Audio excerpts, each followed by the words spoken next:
You're listening to Blues Brothers with Steve Devine and Ricardo Ball on SENZ. Not quite as good looking as Ricardo Ball, but Mark Watson alongside of Steve Devine. Great pleasure now to welcome onto the program the CEO of the Blues, Andrew Hore. Andrew, good evening. Welcome. Thank you. No problems at all. Great. Thanks for having me on. How a little bit jittery about this game against Fiji in Fiji? Is this a little bit of a banana skin game? Yeah, very much so. And they're building something quite special there. But speaking to a couple of the Crusader boys, they said, it was draining. And I spoke to the chief CEO last year when they played them up there, and he said the players in that last 20 minutes, basically the energy just drains from them. So it's not going to be easy. It's not going to be easy at all.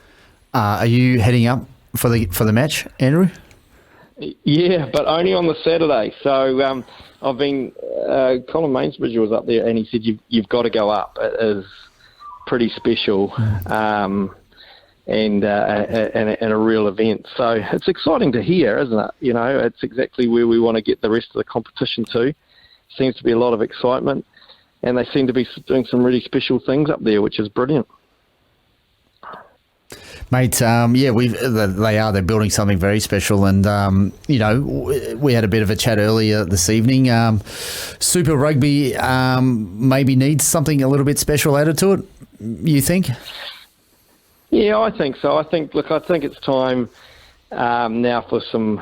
I think the general feeling is that the competitiveness has actually gone out of it to a degree, and that's nothing against any team. I just think that you're seeing it in the table, and you've been, everyone's been talking about the last couple of years with the delta between some of the Australian sides and the Kiwi sides. I think I genuinely do think the draw over the next couple of years will be real contenders, but ultimately, if you look at the successful leagues around the world, such as the NFL, etc., they move as a pack.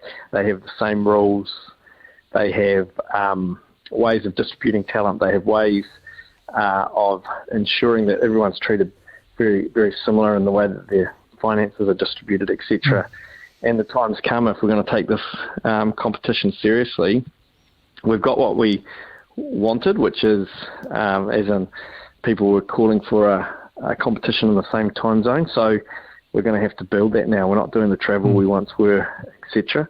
And I think there's a real opportunity to change things and maximise what we're getting and put more money into high performance. Yeah, look, it's something that Steve and I discussed last week. It's something conversation we've had with Peter Alatini as well regarding Moana Pacifica and the possible need now for a draft system to spread the talent across the teams. So that, as an example, you might go Stephen Perifetta. I mean, here he is playing at fullback for the Blues, and you've got Zan Sullivan sitting there, but wouldn't it be great to see Stephen Perifetta lining up in a Highlanders jersey at 10 where they're a little bit short? We've seen the depth of talent that the Crusaders have. They have about 3 teams that are good enough sitting there on the bench, and you've got the rich and you've got the poor. Are you in favour of a potential draft system? To a point, yes, I am. I think that's something we can talk about. However, there's a couple of unintended consequences you outlined there, right? One is the Crusaders have got to where they are because they've invested in development. And so in the last few years have we, significantly. So if we do that, everyone's got to be investing similar levels and doing similar things to develop talent. That's the first thing. Because if you're going to make it fair at the top, you've got to make it fair in the developmental pathway. When it comes to Moana Pacifica, I think we're extremely supportive of Moana Pacifica. But the initiative there too was to develop a flow of talent from the islands. And we've seen one person so far, along with, and if you look at the Dolphins that have come into the NRL, etc., the leagues have overinvested in those teams. And if you look at what we do in our league, if you look at the Sunwolves, etc., we say, welcome to the competition and all the very best. So I think there's some work to be done in and around, okay, what did we get promised? We got promised that we'd bring people of Pacific descent back into New Zealand that were playing overseas, yet to be done. And we wanted to give people opportunities from the islands. It hasn't yet been done. So if we get those things right, then I think, yes, you can. There'll be a level where you can mix things up. But we've got to make sure that we don't rush to a solution without fixing some of the problems elsewhere in the system.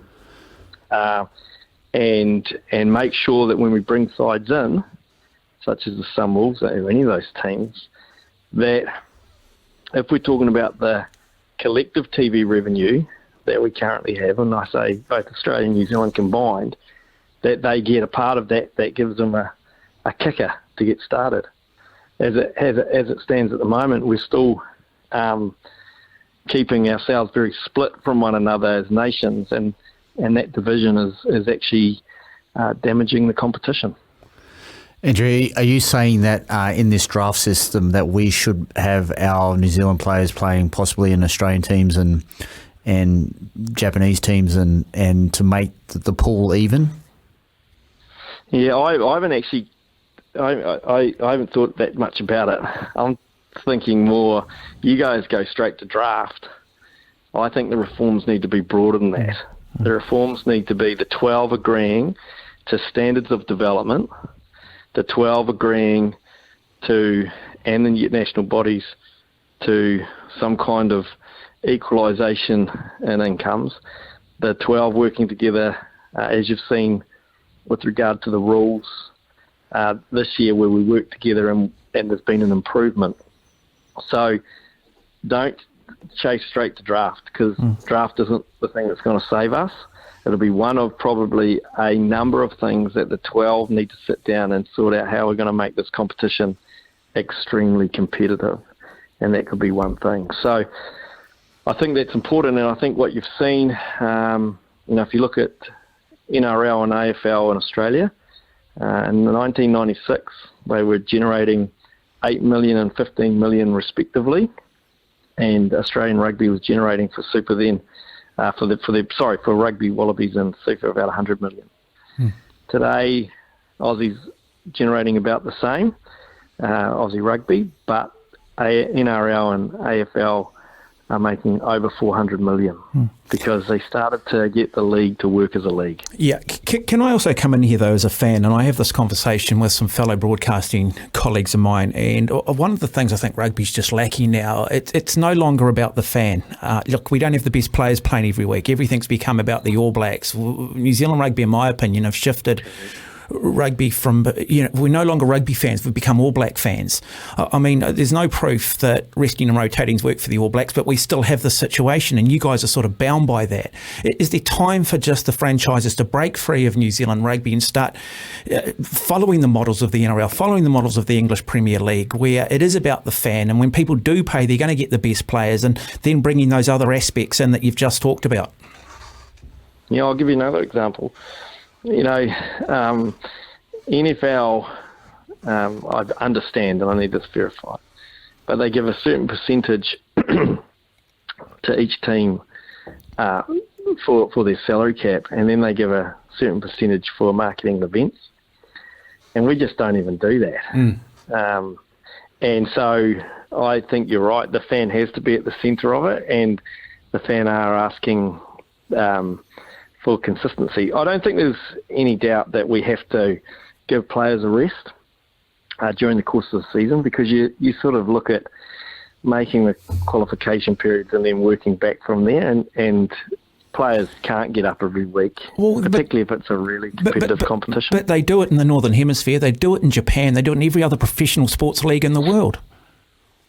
Okay, no, they don't do it in the Northern Hemisphere. I mean, I think Ireland even more restrictive. Wales are, after working there for 16 years, they're limited to, I think, 16 games, 15 games. The English have an agreement. So there is, they do. The only one that they don't really is France, so I'll give you that. And the NRL just doesn't have the same international game we do. I think the All Blacks next year are going to play something like 15 games. So we've got this real tension in that. So I think where your point is really valid is we're sort of half pregnant at the moment. Like, we want a strong All Black team, but we also want a strong super competition. Oh, by the way, we'll have shareholders. So I've got shareholders that I'm answerable to.